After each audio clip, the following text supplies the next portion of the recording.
Oh, y'all can't hear. I turned off the fucking shit. Hold on. I gotta keep remembering to do this. It's like a back and forth thing. I had to rewind anyway. Right? So it's something that a lot of people kind of roll their eyes at, and I do get it. Because, again, it is a dream position. However, it doesn't, like, nullify his feelings on it. Being forced to play basically 1 or 2 games, or basically just one type of game forever, otherwise viewers drop off. Being forced to never really take a break because then you lose so many subs. Like, it is still... That's another thing that was going on with him, which I even more understand why Tfue was just like, yo, I can't do this shit anymore. He is being forced, like, not being forced, but like basically being forced, because like the fan base not going to watch if he playing something else, to play Final Fantasy.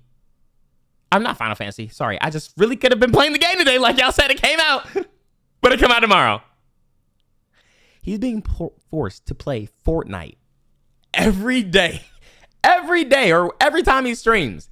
Because, like, 1, that's what's bringing in the money and he probably got sponsors around it and shit like that. And then 2, like, if he don't play that, nobody gonna watch.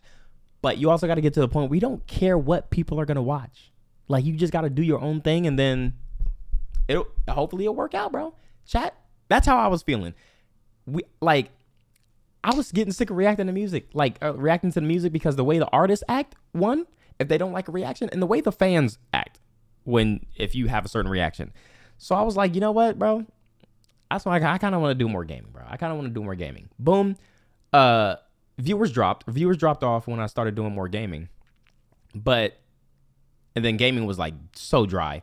But then I was like, bro, I'm about to just, there's no games out. I'm about to just play a PlayStation, like an old ass game, bro. I want to play an old ass game, like just some old game. PlayStation 3 game. And then boom, shit's just shit. Now the shit's just been going crazy. Like there was some other games before, but now it's like really, really going crazy. So you just gotta do your own shit, bro. You just gotta do your own shit, man. Draining thing for sure. And luckily with the reactions, as far as like music, I was just be able to react to. I could literally react to anything, like basically anything, and just still get hundreds of thousands of views. Luckily, like it don't just gotta be music. I can just react to any random shit, bro. Some trailers, a random fucking like some new. Yo, y'all seen the shit about the person in the subway? Not the subway, the submarine.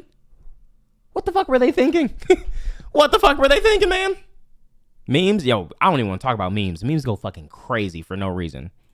A different way. You kind of become a prisoner of consistency, or else you risk taking a big hit to your income for the month. Yeah. So it is a mentally damaging thing to feel forced to do shit you don't want to do for a long period of time, which I'm sure a lot of people in the normal working world can also relate to. Chat, I was like, I seen myself about to fall into that box of being the hip hop YouTuber. And oh my God, I did not want that shit. I'm seeing what's his name? Anthony Fantano? Fantano? I'm seeing him getting dragged right now for his personal opinion on Gunna's album. I'm seeing him actually get dragged right now. They're like, why are we letting him be the representative? He never said he what? He just made a video. He made his video. Now people are like, why does it, like, who is he to say that? Like, oh my gosh, I'm good. I'm so good on that, bro. Yeah, the bald guy. Let me give you a quick... I'm glad you never went kid-friendly route. I don't even know how I would be able to do that, bro. Example. I stream daily, and I've streamed daily for the last 6 or so years. However, 2 months ago, I had to take 4 days off. Well, it's not like I had to take it. It wasn't like a fucking government-mandated vacation or anything. I usually will only take, like, maybe 1 day a month if something came up and it was too late to stream. So very rarely will you see me not online for 4 days in what submarine thing? We'll check it out after this. a row. That's apocalyptic vacation time for Charles there. That's that shit where the audience got concerned and like, damn, we might need a search and rescue team. Like, Charles might be in trouble here. This could be a message, a deeper message. So I had 4 days where I didn't stream in a row because a lot had came up and I just really wasn't able to. Talk about what happened. When I did come back, I lost 8,000 subscribers. Chat. This streaming shit is serious. A Sora's Wrath win. I'm going to check this out. I'm going to talk about the submarine thing because that shit's crazy, and then we're going to do a Sora's Wrath. But chat, that's how it be. for streaming specifically too. 8,000 subs is fucking ridiculous, but that's what happens if you're someone who like does that shit every single day. Because when I was doing Monday through Friday, subs was up, things was going up, But when I told y'all I was gonna like, I'm trying to like do less streaming because I'm really not liking. I'm not gonna say I'm not liking it. I'm just not. It's more the Room 6 type shit. Like Room 6 is cool, but I really love this lounge shit, chat. Like starting up a stream whenever, not even caring, and we just vibing. It is 3:11 p.m. in the afternoon, and I'm just streaming too. I don't even know. I don't even look at the numbers because I don't care. I don't care. Streaming is just something right now that I just do for fun. Because literally, I could do this. I could do these recordings, chat. I could do these recordings off stream, and like really start my YouTube, my gaming YouTube shit. That shit about to be that shit gonna hit 1 mil. But I could really do that shit off stream. But I just like streaming. It's like streaming is cool. I just like the interaction. I think it's like something different. Of all walkthroughs and gameplays that you see on YouTube, it's like, I don't know. I like having like the chat and it's live, you know? I like having the chat up in the corner and shit like that. It just makes it cool. 8,000 subscribers out of the 26,000 subs I had at the time just vanished in an instant because I took 4 days off from streaming, and I still haven't gotten them back. It's not like they all just came back once I was online again. You have to work this for isn't that. some complaint or pity party here, because I recognize how unbelievably lucky I am to be in the position that I am. I am one of the luckiest people in the world to be able to do what I do. Bro, you don't gotta say this to cater to the stupid ass niggas who go, but you do, because niggas will be in the comments be like, well, do you realize how lucky you are? Not everybody can be in the position to be as you are. Like, oh my gosh. It's like when you don't address if you don't say the thing, if you don't say the thing that the dumbass nigga would say in the comments, then they're just gonna say it in the comments. So this happening wasn't like some kind of shock or something that made me upset or anything like that. This was something I absolutely knew was coming after 4 days off, because I'd seen it happen to so many other large creators. This was one of the main motivators behind Ludwig's subathon, if I remember correctly. He took like a week-long vacation and lost like 10,000 subs and kind of panicked to try and get them back, and did the subathon. I remember Tyler 1 made a quick statement on stream after a short time off, where he's like, man, I lost 15,000 subscribers. And this is just something that happens if you're not there every single night, basically, on streaming. Since the online audience is always frothing at the mouth for content, they'll find... They were fake fans. Are you talking about this? I wouldn't say they were fake fans if like they lost their sub, but if they've, for some reason, if someone subbed and then they see that the person that they're subbed to hasn't streamed for like 3 days, they're like, well, I'm wasting my money.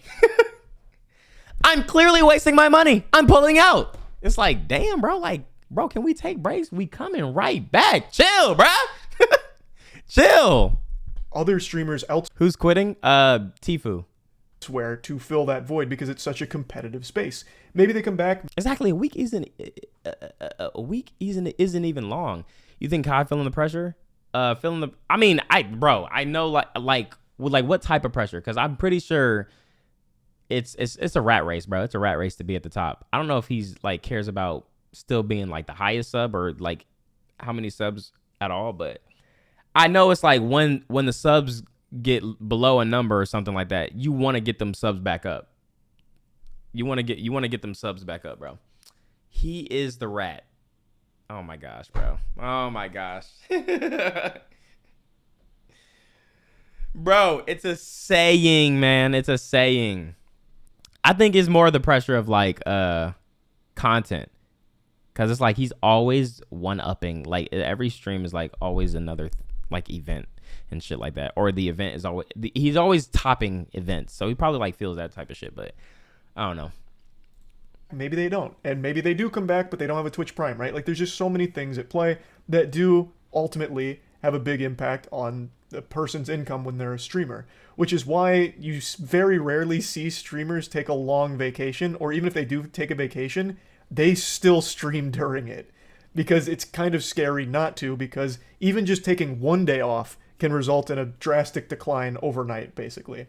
So for Tfue to talk about this, like I understand the perspective where if he wasn't streaming every single day, and I know he had a Twitch contract, so he also had minimum hour guaranteed that he had to hit, which I imagine was probably like 160 or maybe 180 hours would be my guess, but I'm just speculating.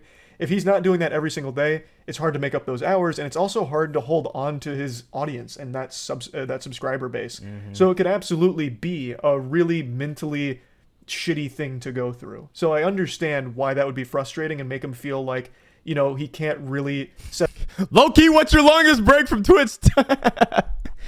I think my longest break was like, wasn't it, I don't know, like a week or something? Cause I'm about to take another, it was like a week, but I'm about to take another 2 weeks. A week. Cause I know there was a time when I was moving from one place to another. So maybe that was, but I'm about to take another week, like a week vacation, and try not to just do anything. Well, I'm still gonna be uploading on the gaming channel. That's why I'm trying to have videos like set up, send it to my editor, and then like be able to post still while I'm out of town. But yeah, 2 weeks. 2 weeks is crazy. 2 weeks and 2 days? Damn. Yeah, I think that was probably when I was moving. Set aside time to do other things that he wants to do outside of streaming. And in the video, he said something that I think is a really interesting look at how the perspective shifts once someone reaches that level and is kind of trapped doing the same stuff. He said that in the beginning, gaming was an escape from reality. But now, reality is an escape from gaming for him. Because it's now just become something that he is completely obligated to do and isn't finding enough joy in anymore to make it feel like he's spending his time in a good way that makes him happy. That's kind of hard. Now, he's in a very fortunate position where he has generational wealth. He has oodles of clams, millions upon millions of dollars that he can use to live his life to the absolute fullest and do the most thrilling shit imaginable if he chooses to off the internet. And I think he recognizes how lucky he is, because there's countless people that would love to just leave their 9-to-5 to be able to explore what makes them happiest. And that's fundamentally what Tfu's doing. He's just in a fortunate, lucky position that he is financially secure enough to just step away from his job, his career. And this video is just letting his audience know, like, literally, guys, I really appreciate the support, but it's time to move on to the next chapter of my life, which I think is a totally respectable thing. Now, this is a question I get asked a lot, and especially more recently because of so many YouTubers doing things like Tfu is, making these announcements about very long breaks or all this burnout that they're experiencing, or just outright calling it quits. I've been getting asked if there's ever a period that I plan on stopping, making videos or streaming. Because I've been making shit online since 2007, so it's been a good 16 years here. I actually started in 2006, but I've told all those stories quite a bit. I'm not just gonna give you the lore dump yet again. But, I'm starting to get a little gray in the face here. So is there ever a time where I just plan on calling it quits? And my answer is always a resounding no. Me making shit online is what makes me happiest. Same. I have always been doing this shit because I have fun doing it. It's never been like an obligation for me or something I feel. Same. It's only started to feel like an obligation when, like, oh my gosh, when with like music, the music reactions, when people were just started to be annoying and weird. That's why I just don't do it as much. But every now and then I still do it because I do enjoy it.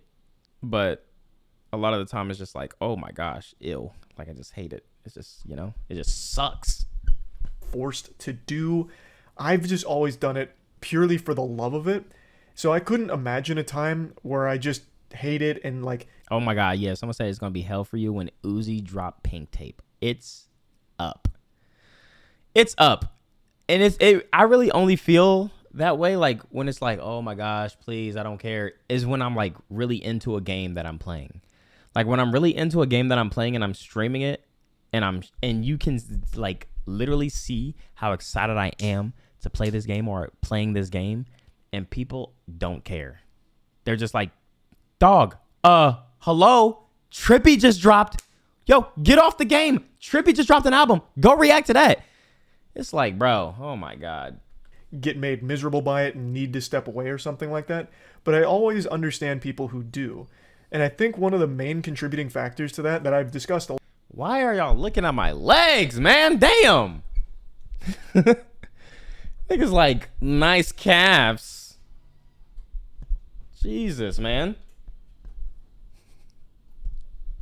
Lot is when a creator gets kind of pigeonholed into one type of content and they feel like they can't branch out from it, it leads to them getting really made miserable by it. That's why, because I feel like that's the type of thing where people focus on numbers too much. The more you focus on numbers, the more you're willing to just stay in that damn hole. And he stayed in that Fortnite hole until he could not take it anymore. It's like, bro, you got to get to a point where you just like, yo, fuck it. I don't care. I don't care if it drops. I don't care what people say or how it look. Bro, you're making money. Like you've already got the money. Why do you care what other people think about you? That's how I feel like that's how a lot of people should think, man. Now, if you playing a game and you want to switch games just because you're tired of it, but you don't really got it like that. I mean, like, yeah, you should still do what you want to do, but you got to realize, like, money-wise, like, are you going to be good if you do that? But, bro, honestly, you should never just do something because it's getting a lot of views. You should do it because you actually enjoy it. I don't, like... Feeling forced to keep doing one thing forever. No one wants to do the same song and dance a million times. Eventually, they want to try other things, but online... Taking that step to try other things is extremely scary because it comes with a really real risk of losing a lot of your audience or making things that they won't enjoy or, you know, just driving people away. And that's your entire career. That's your livelihood. You can't really take chances like that for a lot of creators. So it's always a very difficult thing to do, but I think it's the most rewarding thing as well because there's very few people that will be content making the exact same thing that they've been making for a decade. It takes a very strong mental to keep doing the same shit forever with. I don't care what you say about my knees. The position that I'm sitting in is comfortable, and shut up. Without wanting to try other. I'm not moving. Things. But again, for a lot of creators, they feel like they need to, and I think that's what really leads to a lot of that burnout and that feeling of needing to take breaks because the endless grind monotony of just doing it all day after day. This fucking. Okay, someone just said that's a woman's posture. Are you fucking kidding me? Like, what the fuck does that even mean? Oh my god. Same stale routine gets to be draining. So I really think that a lot of the big contributing factors that make other creators burn out, I don't really have myself because I do such an incredibly large variety of content and so much different shit. Like, literally, we just started a wrestling league, our own wrestling promotion a few months ago that we're going so hog wild with. Like, we're constantly doing new things. I'm constantly trying different types of content, doing all kinds of wild shit. So I just never really experienced that. Now, of course, I can't speak for like 40 years in the future here, but I just don't really envision a time where I'm going to stop having fun making things. Same. So right now, I don't foresee a future where I just call it quits on creating content or anything like that. But again, with all of these other creators that are talking about this, I really do get it from their perspective on. And really think about it. Really think about it, bro. Really think about it. What he does, and it's like, I'm not taking anything away from him, but like, really think about it. Really think about it. Shit happens in the world, and then he talks about it. He talks about it, and he doesn't even need to pop, like, he don't even pop anything on screen. He don't play no video. He just talk about it, no edits, and then post, and then boom. 2.2 million views. Why the fuck? Why would he need to stop, man? It's like, what is there to hate about what you're doing? It's the same for me too, though. Some shit happens, I pull up a video, react to it, post it on YouTube, thousands of views. It's fun, bro. It's fun. Wait, okay, real quick, last thing. We gotta talk about the ship thing. Shout out to Charlie. Most critical. I don't know you like that. My bad.